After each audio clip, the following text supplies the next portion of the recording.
Mis queridas hermanas y hermanos, buenos días. Se os ve muy bien, muy descansados, muy felices, con sonrisas.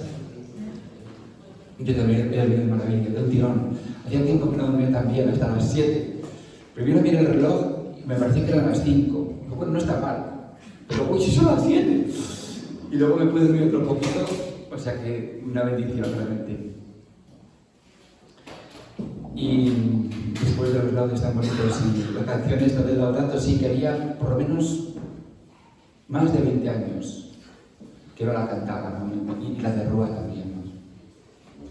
En inglés tenemos una canción muy bonita con el mismo tema, ¿no? Que es del libro de Zacarías, me parece que es el capítulo 6, que dice que es exactamente lo mismo: no el poder, no la fuerza, sino el Espíritu de Dios. Y yo esa canción la tengo como una joya y la canto mucho y también predico mucho sobre ella, ¿no? Que no es el poder, no es la fuerza, sino el don de Dios, el Espíritu de Dios, ¿no? Bueno, pues hoy quisiera continuar, ¿no?, con el tema de nuestro retiro,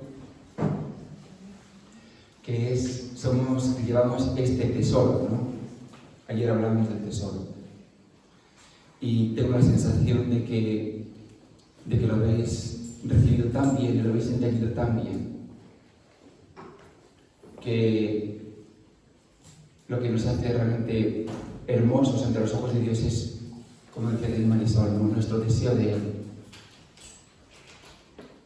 Y que ese deseo no se va a saciar nunca, ni siquiera en el cielo. Y ya ha comenzado, ¿no? También Rocío decía que lo que nos diferencia de los animales es precisamente que los animales no tienen deseo, nada más puro instinto, ¿no? Y ese instinto les basta. A un águila, pues ya viene dotada, ¿no?, de su capacidad para volar, para construir el nido, para cuidar de sus crías. Y lo lleva haciendo por millones de años, y lo seguirá haciendo igual, sin cambiar, por otros millones de años.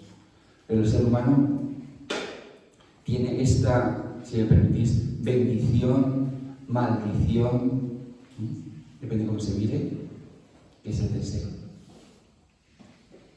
Digo maldición porque cuando el deseo se dirige hacia lo que no es bueno, digamos, se convierte en maldición, por supuesto. Pero cuando buscamos las fuentes de agua viva, ¿no?, ese deseo es nuestro tesoro. Por eso, resumiendo lo que os decía ayer, no te preocupes si a nivel horizontal, si a nivel natural, ¿no?, pues la apariencia es de que no estás muy dotada, muy dotado, muy cualificado, muy cualificada. Eso pasa. Y os hablaba también de mi amigo José Parra, ¿no?, una persona fantásticamente dotada, inteligente, hábil, agudo, simpático, encantador, pero que ahora no es nada, desde ese punto de vista. Es el deseo. Es el deseo que nos atrae. Y además, como he dicho muy bien en la oración, el Señor pone ese deseo. Y el Señor es el que nos atrae como un imán. Bueno, pues hoy voy a hablaros de las vasijas de barro. Llevamos este tesoro en vasijas de barro, ese es. Y hablar del barro, pues sugiere, ¿no?, todo lo que es pobre. Hemos hablado también en laudes de nuestra pobreza. Nuestra pobreza. Y también asociado a esto está la negatividad y el pecado. Pobreza, negatividad, pecado. Quiero hablaros de esto, porque considero que el pecado es algo absolutamente esencial en la experiencia cristiana. De hecho, en la Eucaristía, en el momento de la consagración, se dice: esta es mi sangre que se derrama para remisión de los pecados. Y bien sabemos pues, que es una categoría que desde niños, desde que fuimos a la escuela, desde que fuimos a la catequesis, pues ya se nos ha instruido los pecados, ¿no? Yo aún recuerdo, cuando era un niño, en el catecismo, ¿qué es pecado? Es toda ofensa voluntaria contra la ley de Dios. ¿A que sí? ¿Os acordáis? ¿Verdad? Toda ofensa voluntaria contra la ley de Dios. Y esto siempre ha estado ahí como una sombra, como algo pesante. Y se cuestiona, pero como trataré de haceros ver, tiene una importancia esencial, ¿no? Esencial, insisto, en la vida espiritual. Pero yo no puedo decir esto sin matizarlo. No puedo decir que el pecado es esencial, o que la experiencia del pecado, o que la noción de pecado, sin tratar de aclararlo, porque ya veréis, ¿no? Esto es muy confuso. Por tanto, lo primero que voy a hacer, ¿no?, es distinguir, separar clarísimamente, ¿no?, pecado de negatividad. Negatividad, que hablaré de ello más tarde, posiblemente a lo mejor esta tarde, es aquello de lo que me avergüenzo. Básicamente eso. ¿Cuál es mi negatividad? Lo que oculto. Lo que no me gusta, de lo que me avergüenzo. Celos. Atracción sexual. Rabia. Miedo. Ira. Defectos físicos. Sentirte vulnerable y fácilmente herido. Cansancio, fijaros, sí. Cansancio, tristeza, sentimientos de culpa. La lista es larga. Y a cada uno le aprieta el zapato de una manera distinta, ¿no? A lo mejor para ti el problema es, pues, digamos, los celos o la envidia. Para otro problema, el problema puede ser la cólera, que no te controlas y que en un momento dado explotas. Para otro puede ser sentimientos intensos de odio. Si pudiéramos, si fuese posible, no creo que sea conveniente, pero imaginémonos que tuviéramos la capacidad de ver en cada uno de nosotros, es decir, que fuésemos como un monitor, ¿no?, de ordenador y pudiésemos manifestar para que los demás vieran, ¿no?, cuál es nuestra negatividad. Pues lo veríamos. Y algunas cosas las compartiríamos. Yo, por ejemplo, en mi caso, pues mi negatividad se manifiesta sobre todo cuando estoy estresado, muy cansado, sobre todo en los viajes. Lo he pasado fatal. Se inicia con una experiencia agradable, pero después el estrés del viaje y tal, pues me vuelve literalmente extremadamente vulnerable. Voy a contaros nada más en detalle, ¿no?, para que comprendáis. Esto fue, creo que en el año 1994. Pues mi hermano y yo hicimos un viaje a Grecia, que era muy barato. Entonces pues aprovechamos y fuimos los tres, ¿no? Y como a medio viaje, yo empecé a decir algo muy emocionado y mi hermano me pegó un corte. Pero tampoco fue mucho, un pequeño corte nada más. Oye, es que me llegó al alma y me dejó hundido. Y estuve sin poder hablar prácticamente con ellos, ¿no? Y al día siguiente mi hermano me dice, ¿pero por qué pasa? ¿No vas a hablar con nosotros? Y yo me sentí literalmente bloqueado. Luego ya os contaré también lo que pasó y gracias a Dios se ha resolvido. Pero para que veáis, esa es mi vulnerabilidad. Me pasaba también mucho cuando era joven en los retiros. Iba muy emocionado, pero porque por mi carácter,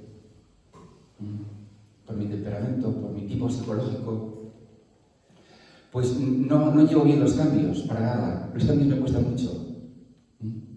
No me adapto bien, me lleva tiempo. Una vez que me adapto, estoy a gusto. Pero situaciones nuevas, situaciones estresantes y tal, pues hacen resurgir lo más débil en mí. Y luego yo lo paso fatal. Ahora ya hace mucho tiempo que no me ocurre. Pero cuando era más joven, terrible. Terrible. Mi negatividad. Pero insisto, esto no tiene nada que ver con el pecado. Lo que pasa es que se suele confundir. Se suele confundir y esta confusión es inmensamente, tremendamente peligrosa. Hemos de separar claramente lo que es pecado de lo que es la negatividad, ¿no? Y si me permitís que me ponga un poco académico, voy a intentar como con un hilo conductor, ¿no? Ir descubriendo lo que es la experiencia de pecado. Y voy a hacerlo a través de 4 niveles. Los que habéis escuchado las charlas de YouTube, he hablado en ellas, ¿no? De los niveles de conciencia, de los niveles espirituales, y el más básico es el nivel mágico. Después viene el nivel mítico, que para que me entendáis esa palabra mítico, ¿qué quiere decir mítico? Muy sencillo, Antiguo Testamento. El nivel espiritual del Antiguo Testamento, ¿no? Luego viene el nivel racional y luego el nivel espiritual, ¿no? El pecado se manifiesta de manera tremendamente distinta en cada uno de estos niveles. Vamos a empezar por el más básico, el nivel mágico. Y también me comentaba pues, que le gustaba la charla, ¿no? En la que yo hablaba de la cultura china. Ciertamente, ¿no? No solamente en China, pero en otras partes de Asia, la conciencia cultural es mágica. Mágica quiere decir, pues, la creencia en que hay poderes, fuerzas en la naturaleza, ¿no? Espíritus. El universo está poblado de espíritus, ¿no? Ghosts, espíritus, ¿no? Fuerzas. Y esas fuerzas pueden ser muy peligrosas y me pueden amargar la vida. Pueden ser muy amenazantes. Entonces, la práctica espiritual, imaginaros, es cómo llevarme bien con estas fuerzas, ¿no? Y de ahí viene todo el tema de la propiciación, de las ofrendas, de las oraciones. No tiene nada de personal, es únicamente por si acaso. Por si acaso. Entonces, no sé si se contaba también que cerca de mi casa, pues yo voy a correr en una calle y en esa calle pues hay unas pequeñas estatuas de dioses, de budas, ¿no? Y mucha gente pasa corriendo. Entonces, mucha gente pasa, pero no se olvida de hacer una reclinación. Hacen así. Y dirás, ¿qué devotos son? Para nada. Ahí no hay devoción ninguna. Ahí siempre hay miedo. Miedo, y lo hacen pues para que el Buda no se mosquee, ¿no?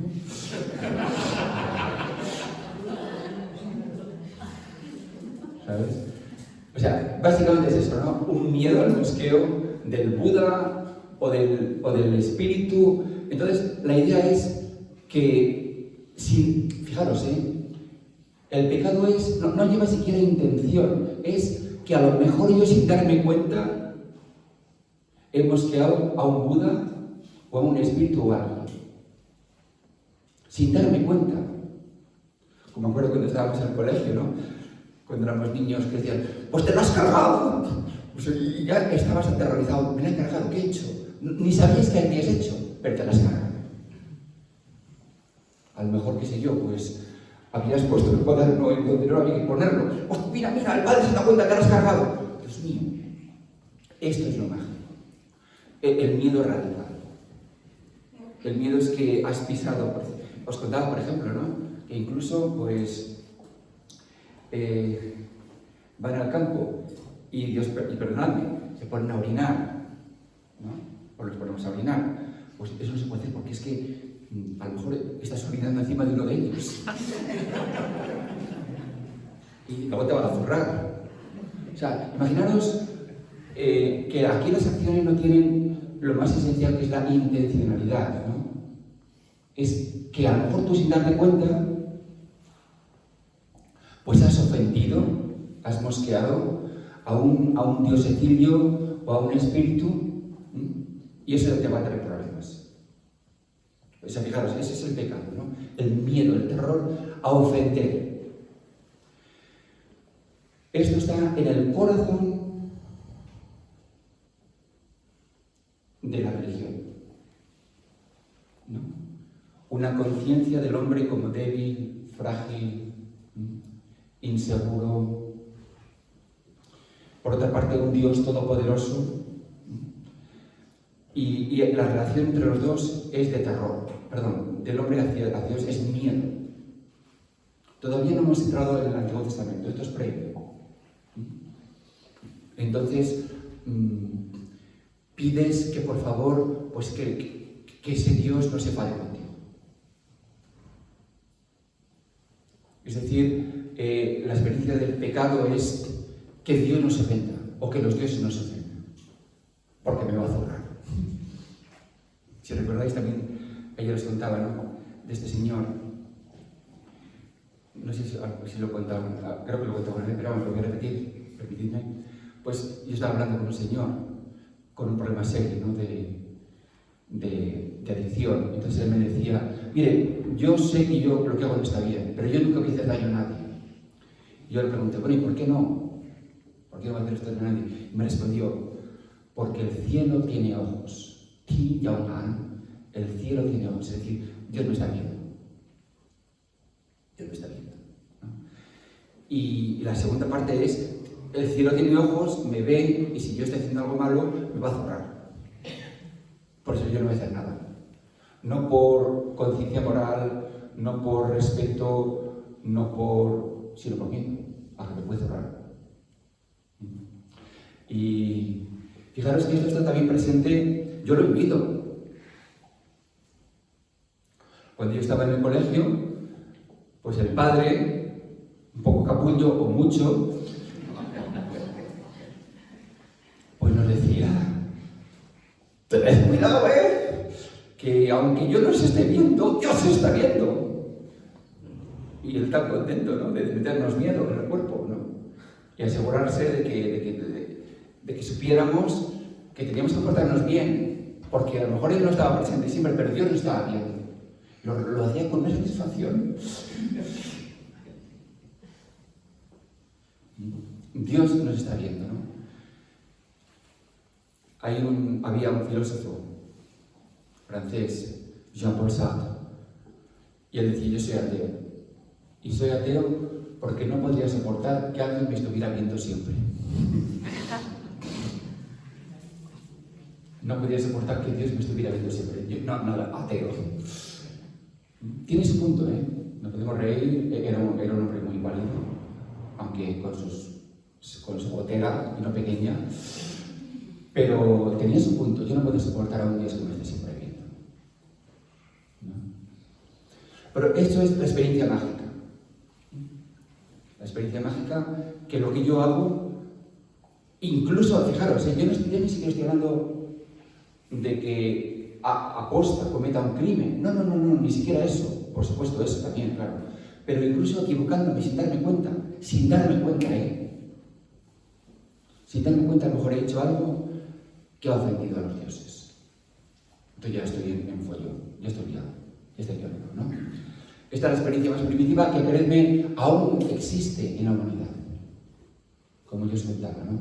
Como yo os contaba en la cultura china, que es terrible. Por eso, cuando se dice que todas las culturas son iguales, que hay que respetar el relativismo cultural, que bueno, pues no podemos ser imperialistas, ¿no?, y pretender colonizar. Qué graciosos, qué lindos, que vayan a China y que experimenten lo que es, insisto, ¿no?, la tremenda aflicción de vivir en este mundo, ¿no? También he comentado muchas veces, ¿no?, en las charlas, que para mí una de las experiencias más bonitas que he vivido en Hong Kong, ¿no?, era el día de resurrección, el sábado de resurrección, ¿no?, cuando en Hong Kong se bautizan muchos adultos. Fijaros, en mi parroquia, 400. de verdad, es impresionante. En 2 iglesias, yo estaba en una, y éramos 4 sacerdotes, ¿no? Y cada uno, pues, yo tenía que bautizar y confirmar a 40, 50. Y para mí era muy hermoso, porque les veías, venían todos ellos con sus padrinos, ¿no? Entre los, pongamos, 20, 30, 40, 50, uno incluso mayor, con unas caritas, ¿no? de inocencia, de dulzura, con una actitud de deseo, ¿no? Tan precioso, ¿no? Y claro, yo ahora lo entiendo, que para ellos eso significaba salir del dominio de estos espíritus, de este miedo, de este terror, de esta aflicción, y entrar en la liberación que supone nuestra fe, nuestra religión. No es lo mismo, de verdad.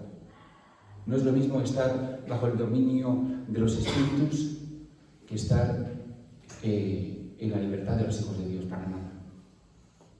No son todas las culturas iguales, ni mucho menos. Hay que respetarlo todo. ¿A quién hay que respetar? A las personas, no a las ideas. Las ideas se pueden juzgar y criticar. Las personas merecen respeto, pero no todas las ideas son igualmente válidas. Ni las culturas tampoco. Pero, insisto, el juicio de valor que yo aquí hago es importante entender que estos son pasos necesarios. Y de hecho, cuando fuimos niños, también pasamos por el nivel mágico, ¿no? También pasamos por el nivel mágico. Son pasos necesarios. Nadie nace, como solemos decir, nadie nace enseñado. Es imposible entrar directamente en el nivel espiritual. Hay que pasar todos los pasos, ¿no? Entonces, no hay que ver al mundo mágico como algo malo. Es importante, ¿eh? Porque a veces a lo mejor alguien piensa, es que el mundo de los espíritus es mal, eso es el mal. No. Para nada. Eso significaría decir, por ejemplo, que la psicología del niño desde los 2 a los 7 años es mala. No es mala, es inmadura, pero puede crecer y puede evolucionar. Esto me lo entendéis, ¿verdad? Es muy importante que lo entendamos. Por eso yo me cuidaré mucho de decir, por ejemplo, pues que el nivel mágico es malo. Es primitivo. Es primitivo. Y vivir ahí no es cómodo, para nada. A mí me lo decía mi amiga Merly, ¿no? Ella me decía, ¿qué peso es el chino? ¿No? Porque la cultura china es esto. ¿Qué peso es el chino? Entonces, pues, del nivel mágico vamos a pasar al nivel mítico, o si queréis, para que esta palabra no os despiste, el nivel del Antiguo Testamento, que ya lo sentimos como más en casa, ¿no? ¿Cómo se experimenta el pecado en el Antiguo Testamento? Ya hay un gran cambio con respecto al nivel mágico, ¿no? En el Antiguo Testamento, básicamente el pecado es, como decíamos, una ofensa contra la ley de Dios. O sea que esa definición que aprendimos cuando éramos niños, que es pecado, corresponde perfectamente a lo que es el pecado en el Antiguo Testamento. Dios, como sabéis, ¿no?, otorgó la ley al pueblo de Israel a través de Moisés. Hay una serie de preceptos, hay una serie de mandamientos. Fijaros, 613. 613 mandamientos, te hago. Pero bueno, nosotros tenemos el decálogo, ¿no?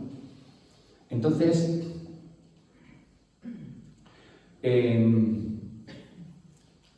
pecado es idéntico a transgresión. Aquí ya nos vamos sintiendo más cómodos, ¿no? Aquí ya vamos entendiendo. O sea, y de hecho, la práctica, ¿no? Cuando nos enseñaban a cómo confesarnos, incluso ahora, pues te dan allí en Hong Kong tenemos en las parroquias, pues con un pequeño panfletito, pequeñito, en el cual pues vienen todos los mandamientos. Entonces aparecen ejemplos de lo que es el pecado contra el primer mandamiento, contra el segundo, contra el tercero, contra el cuarto, contra todos. Entonces, en el examen de conciencia la persona pues va recorriendo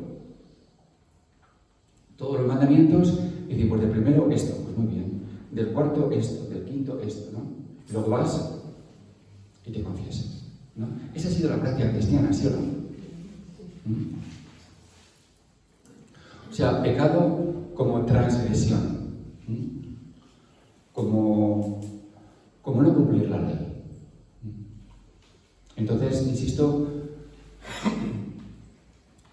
la ley está, por decirlo así, como la mediadora entre el sujeto y Dios.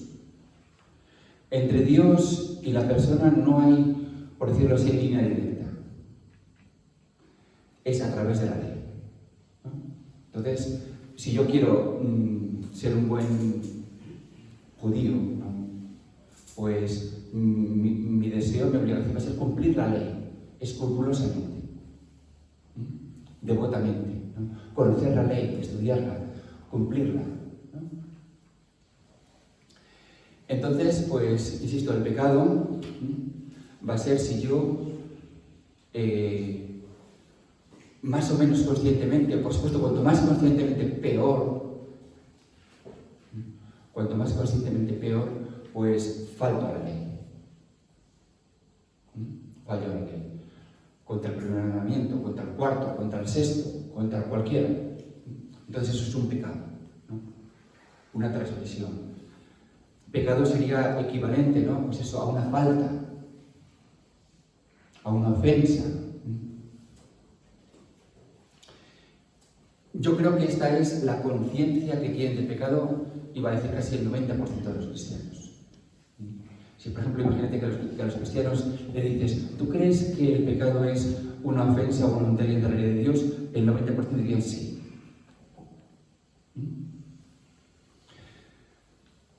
Y es que esto es lo que se ve al nivel mítico. Desde el nivel mítico, imaginaros que los niveles de conciencia, los niveles espirituales fuesen como un edificio, ¿ok? Un edificio, ¿no? De diferentes pisos. Entonces, en el nivel bajo estaría el nivel mágico y en el nivel mítico el nivel superior, ¿no? Entonces, la vista que se ve desde el nivel del Antiguo Testamento, del nivel mítico, es eso, no se ve más. Luego, a medida que vamos subiendo, van apareciendo, por decirlo así, mundos nuevos, realidades nuevas. Esto es increíble. Es decir, que lo que es la realidad no está accesible para todos. Esto es algo muy filosófico, pero muy real. Ya ponemos un ejemplo. Hoy esta mañana en el desayuno estábamos hablando de las óperas de Wagner, ¿verdad, Miguel? Bueno, pues las óperas de Wagner, aunque estén ahí, no todo el mundo las puede apreciar. O sí, yo personalmente me costaría mucho, ¿no? No todo el mundo las puede apreciar, no todo el mundo las puede entender. Requieren un adiestramiento, requieren una práctica, requieren un conocimiento, ¿no? Están ahí, pero no todo el mundo las puede apreciar. La teoría de la relatividad, yo sé que existe, pero no la entiendo. No la entiendo. Si me ponen los libros, fue muy gracioso porque hace como 2 meses, ¿no? Me llegó un paquete de Amazon. ¿Qué es esto? Un libro. Pues si yo no he pedido ningún libro hace mucho tiempo. Lo abrí. Y era un libro de física no sé cuántos. Se habían equivocado. Lo empecé a ojear, no entendía absolutamente nada. Directamente lo tiraba por sobre. Pues eso, esa realidad existe. La física no sé cuántos, pero para mí no existe. O sea, yo no tengo acceso a esa realidad. Yo no tengo acceso a esa realidad. Hay cosas a las que sí tengo acceso, pero otras a las que no. Bueno, pues desde la conciencia del Antiguo Testamento, a lo más que se entiende el pecado es que yo he ofendido a Dios porque he faltado a la ley.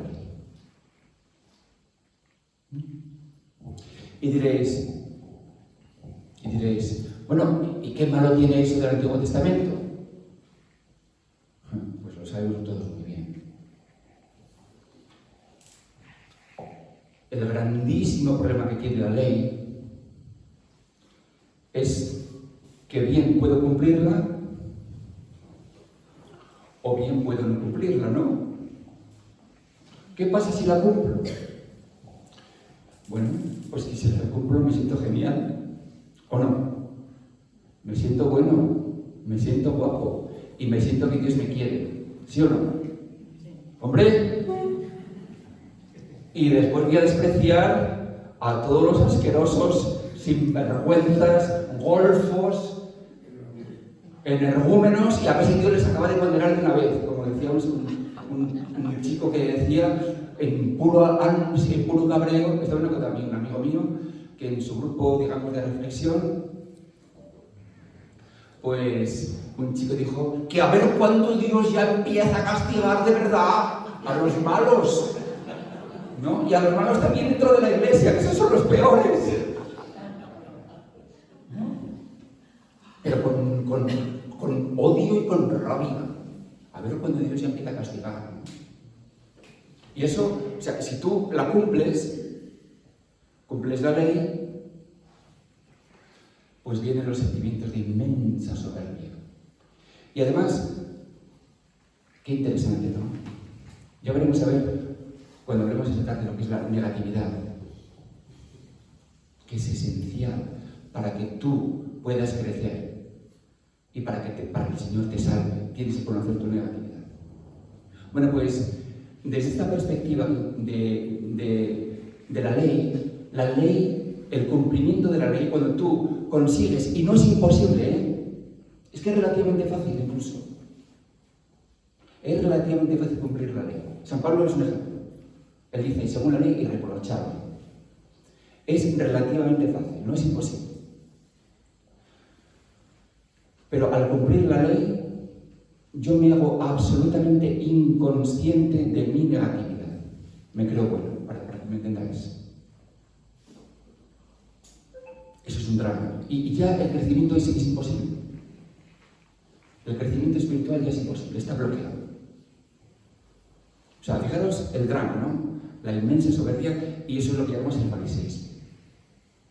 ¿No? El fariseísmo que Jesús denuncia, que Jesús es capaz de poner el dedo en la llaga, que dice, vosotros sois como sepulcros blanqueados, ¿no? Eso es en el caso de que tú, pues, cumplas la ley. ¿Qué pasa si no la cumples? Bueno, pues lo que ocurre es un sentimiento de alienación de Dios. Dios no me quiere. O Dios, pues, no sé, pues me rechaza. Tú te sientes, ¿no? Porque es lógico. Es como, por ejemplo, no sé si lo habréis vivido, en la escuela, ¿no? Pues si tú eres un buen alumno y trabajabas bien y te comportabas bien, pues los profesores te querían, ¿sí o no? ¿Qué ocurría, sin embargo, si eras no tan buen alumno, si dabas guerra y tal? ¿Cómo te sentías? Yo fijaros, yo normalmente casi siempre he sido un buen alumno. Y la primera vez que empecé a no ser tan bueno fue cuando empecé a estudiar chino. Y me acuerdo que en una ocasión incluso la profesora me llamó la atención, porque ya estaba con una cara de aburrimiento. Pues eso, me aburría, me cansaba, no tenía interés, ¿no? Y efectivamente, pues no te sientes apreciado por el profesor. Es decir, Dios no me quiere, porque yo no soy bueno. Fijaros lo que hace aquí la transgresión. Dios no me quiere porque yo no soy bueno. Y si estamos aquí continuamente hablando del amor de Dios, ¿no? Dios te quiere. Pero a este nivel, lo tenemos tan metido que Dios me quiere si me porto bien. Y Dios no me puede querer si no me porto bien. ¿A qué sí? Es muy simple. Es muy sencillo, ¿no? En la medida en que cumplo, en la medida en que, en fin, participo en las obligaciones, en la medida en que soy una buena persona, pues Dios dice, ¿qué rico eres? ¿Cuánto te quiero? Ven para acá. Pues en la medida en que no, pues me siento rechazado. Es decir, no hay salvación posible aquí. Aquí no hay salvación. Aquí lo único que hay es una brutal separación entre los buenos y los malos. ¿no? Los buenos son los que cumplen y los malos son los que no cumplen, ¿no? Bueno, pues esto es a nivel del Antiguo Testamento. Y esto, aunque lo digo así medio broma, medio en serio, ha tenido tal influencia en la historia de la humanidad, ha sido tan fuerte que ha provocado una violentísima reacción a nivel intelectual en Europa, que es lo que llamamos la Ilustración. Una de las características de la Ilustración es una brutal rebelión contra esto. Y decir, mira, yo a Dios no me interesa, no quiero. No quiero saber nada de él. No quiero saber nada del infierno. Ah, bueno, por supuesto, no he hablado del infierno. El infierno, no creáis que solamente pues, existe en la fe cristiana. Es parte esencial también de la religión. Porque en la antigüedad, un mandamiento esencial es la venganza. Choca, ¿verdad? La venganza. Es decir, si por ejemplo, imaginaros, Dios no lo quiera, que alguien mata a mi hermano. Bueno, pues yo tengo la obligación de vengarme. Es decir, de buscar al agresor, de buscar al criminal y yo matarle. Y esa es mi obligación moral, fijaros, para que así, atención, la justicia quede satisfecha. Esto es importantísimo. Es decir, hay una noción de que el pecado, ¿no?, como que desequilibra la balanza se desequilibra con mi ofensa, y entonces es necesario un castigo para que la balanza se equilibre. Claro, en el Antiguo Testamento es puramente horizontal. Aún no se ha descubierto en el Antiguo Testamento la dimensión vertical. Pues en el Antiguo Testamento se dice que el castigo, ¿no?, contra el pecado va a ser en esta vida. Básicamente con una muerte prematura, con enfermedades, con pobreza, etc., ¿no? Pero claro, también se dan cuenta de que muchos que son malos, que se han portado mal, no reciben en esta vida el castigo que se merecen. Entonces dicen, tiene que haber entonces castigo en otra vida. Y de hecho, yo tengo una amiga que ha sufrido mucho la pobre, ¿no?, porque su ex marido se les ha hecho pasar P, no voy a decir, pero muy pez. Y entonces decía ella, este tío tiene que ir al infierno por todo lo que me ha hecho pasar. O sea, para ella, la idea de que no haya infierno, pues no le hace ni pizca de gracia. Porque gracias al infierno ella se va a sentir súper a gusto, porque por fin la justicia se va a satisfacer. ¿Me entendéis lo que estoy diciendo, verdad? Entonces, bueno, pues ha habido gente que se ha revelado, pero vamos a ver, ¿qué me estás diciendo tú? ¿Que yo, por los pecados que he cometido, voy a pagar toda la eternidad por ellos? Pues claro, pues te lo mereces. ¿Pero cómo que me lo merezco? Tampoco he hecho tanto mal. Bueno, pero son pecados que has ofendido a Dios y Dios es muy grande, ¿te entiendes? Y la ofensa a Dios es infinita, entonces tienes que ir al infierno para toda la vida. A mí me ha contado una amiga que dice, cuando yo era niña, pues me contaba ella cuando estaba en el colegio, había un padre que decía, mira, imaginaros que entre la Tierra y el Sol y la Luna hay una bola de hierro. Toda la distancia desde la Tierra es una gran bola de hierro. Y que hay una hormiguita que va caminando por toda esa bola. Y poco a poco la va desgastando, ¿verdad? Bueno, pues imaginaos los miles de millones de años que tardará la hormiguita en desgastar la bola. Bueno, pues cuando la haya desgastado, todavía la eternidad ni siquiera ha empezado. Bueno, pues así les asustaban los padres a la gente con el tema del infierno. Entonces mucha gente dice, mira, perdona, pero no me lo como. no me entra. No tiene sentido, ¿no? De que porque yo pues haya cometido un error, o me haya portado mal, haya robado, haya tenido una conducta sexual inapropiada, que tenga que pagar por eso toda la eternidad. Y alguien dice que el cristianismo, fijaros, es la religión donde los cristianos pueden ser incluso mejor personas que Dios. Porque ningún cristiano, o sea, muchos cristianos que son buenas personas no condenarían. Mi hermano, por ejemplo, me dijo, mira, yo sería capaz, me dijo mi hermano, de perdonar a Hitler. No voy a decir que lo que hizo esté bien, muchísimo menos. Pero como ser humano, yo sería capaz de perdonarle. Es decir, que ¿cómo es posible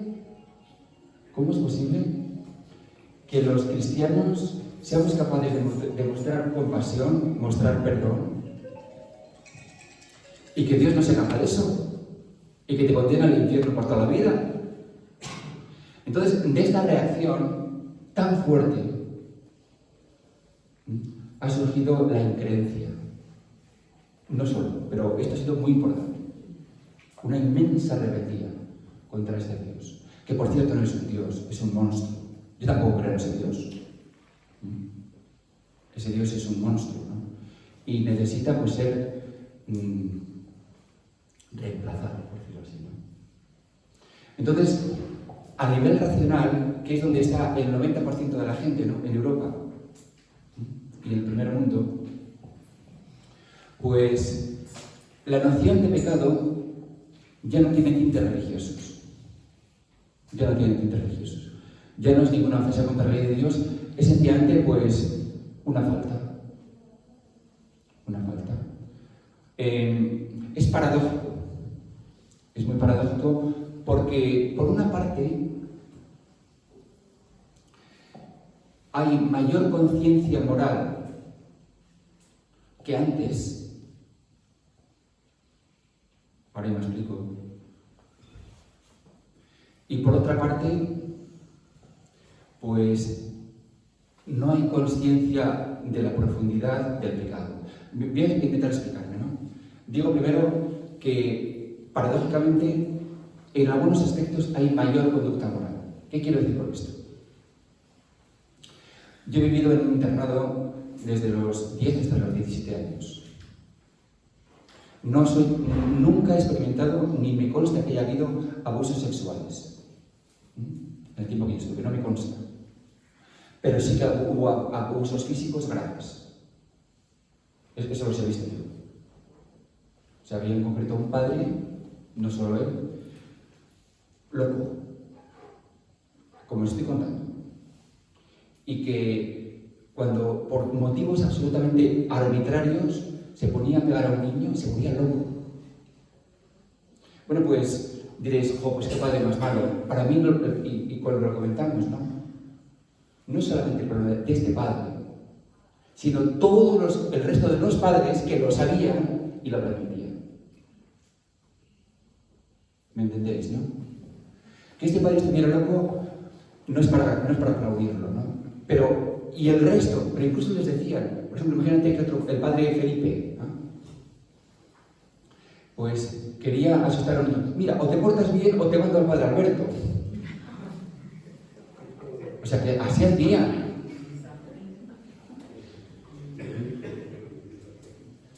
¿Y eso por qué? Porque la conciencia moral de ellos era tan pobre que no se apreciaba pues el mundo del niño, los sentimientos del niño, ¿no? Yo recuerdo, por ejemplo, insisto, en el colegio, ¿no?, pues que, fíjate, llegábamos aquí. En mi caso, yo vivía en Salamanca y el colegio estaba en Valladolid y nada más íbamos a casa de vacaciones. Otros incluso desde más lejos, desde Asturias. Y, hijo, pues ¿cómo no ibas a extrañar? ¿Cómo no ibas a echar de menos a tus padres? Algunos lloraban. Bueno, pues cuando los padres veían que estos niños lloraban, encima les zurraban más, para que llores por algo. O sea, fijaros qué falta, ¿no?, insisto, de moralidad, porque todo va a eso, es moralidad, ¿no? Creo que hemos ganado mucho, a pesar de que, insisto, hay también excesos tremendos, ¿no? Pero en lo que es el respeto al otro, se ha ganado muchísimo en estos últimos años, ¿no? Pero también hay no todo lo que reluce solo tampoco, ni mucho menos, ¿no? Y a nivel racional, pues voy a contaros una anécdota que vi en una serie de televisión que me impresionó mucho, ¿no? La serie se titula The Good Wife, ¿no? Entonces, pues es de un político importante, pues que le han pillado, que ha tenido trato y abundante con prostitutas, ¿no? Entonces esto explota, salta a los medios y bueno, pues ahí empieza todo el follón. Entonces, él tiene una conversación, ¿no?, con un pastor protestante. Y el pastor protestante le dice: ¿tú eres consciente de que lo que has hecho es un pecado? Dice: pues no. Yo creo que lo que he hecho es una falta, porque soy una persona frágil, porque soy una persona débil, pero no sé lo que significa eso de pecado. Y le dice también: ¿tú crees de que Jesucristo ha muerto por tus pecados? Dice: es que no tengo ni idea de lo que significa eso. ¿Pero quieres saber? Pues no. Pues no. Esa es la actitud racional. No querer descubrir la profundidad espiritual de nuestras acciones. Yo lo que he hecho, bueno, pues me he comportado mal con mi mujer, le faltaba el respeto, intentaré corregirlo, intentaré compensarla. Si no se puede, pues nos separamos y aquí paz y después gloria. ¿Me entendéis lo que quiero decir, no? Eso es a nivel, es decir, pura horizontalidad, ¿no? Es como que algo parecido, para que me entendáis también. Pues mira, he ido conduciendo, me he pasado un poco de velocidad, me han pillado, mala suerte, pues chico, tengo que pagar la multa. Pero una que la multa está pagada, se acabó. A mí no me hables de pecado, no me hables de muerte eterna. Yo reconozco que lo que he hecho no está bien, que he conducido un poco imprudentemente, me han pillado, mala suerte, pago la multa y aquí se acabó. Eso, y ahí está nuestra gente. Y si a la gente le hablas de pecado, pues no lo entiende. A nivel racional el pecado no existe. Y esto es grave, ¿eh? Por ejemplo, con temas como el aborto. A mí eso particularmente ese tema me toca mucho, ¿no? Porque ya es jugar con vidas humanas. Pero por toda la filosofía que está detrás, etcétera, pues en ciertas sociedades, incluso en la nuestra, se acepta que las personas son libres para eliminar la vida del feto hasta ciertas, según mínimos límites, ¿no? Bien lo sabéis. Pero si tú le dices a alguien que ha abortado: oye, ¿tú te das cuenta del terrible pecado que has cometido? ¿De qué me estás hablando? Yo soy libre, con mi cuerpo, para hacer lo que me dé la gana.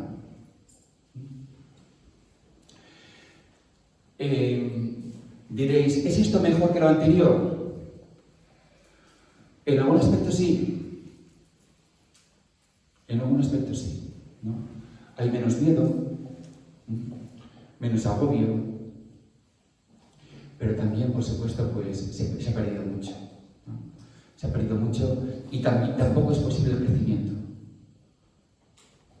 Las personas se van a mantener, con perdón, como animalitos, muy listos y muy cualificados y con gran tecnología alrededor, pero nada más. Por eso, el pecado, cuando subimos a nivel espiritual, es cuando lo vamos a entender, en toda su profundidad, ¿no?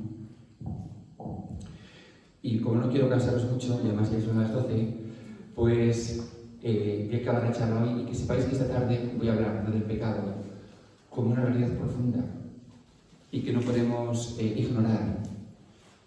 He intentado, y espero no haberos aburrido, ¿no? He intentado hacer todo este recorrido porque es esencial Porque cuando hablo de pecado es como una palabra tan equívoca que como que no es lo mismo, ¿no? El decir, oye, me han puesto la multa. Y veremos, por ejemplo, que el pecado, atención, yo ni siquiera necesito hacer nada para cometer un grave pecado. Ni siquiera necesito decir nada para cometer un grave pecado. Basta con el pensamiento. Yo con el pensamiento puedo pecar de la manera más espantosa posible. Qué tremendo, ¿verdad? O sea, fijaros la profundidad que tiene esta realidad, ¿no? Y por eso os agradezco mucho vuestra paciencia. Sé que he sido una charla a lo mejor un poco rollo, pero bueno, que insisto, es para vosotros que sois personas tan en el Señor, ¿no? Me parece bonito. Bueno, no bonito, para mí lo que está. Yo me he pasado estos últimos meses estudiando sobre este tema, ¿no? Sobre el tema del pecado. Me parece esencial. ¿Qué significa el pecado, no? Porque yo como psicólogo siempre digo que no sabemos lo que es blanco si no es por contraste de lo negro. Siempre a la hora de preguntar, por ejemplo, imagínate que yo le digo a alguien, ¿cuál es para ti la mayor virtud? Pues para mí la mayor virtud es la honestidad. Siempre te pregunto, muy bien, ¿cuál es lo opuesto de la honestidad? Me puede decir, pues ser un vago, pongamos. Muy bien. O me puede decir, pues ser un falso. O sea que siempre nuestro pensamiento es bipolar, por contrastes, ¿no? Entonces nunca sabremos lo que es la santidad, que es lo que buscamos, ¿no? La santidad. Nunca sabremos lo que es la santidad, sino por su opuesto, el pecado. Por eso absolutamente, yo personalmente me interesa tanto, ¿no? Conocerlo y tener ideas claras de lo que es el pecado. Muchísimas gracias. Gloria al Señor.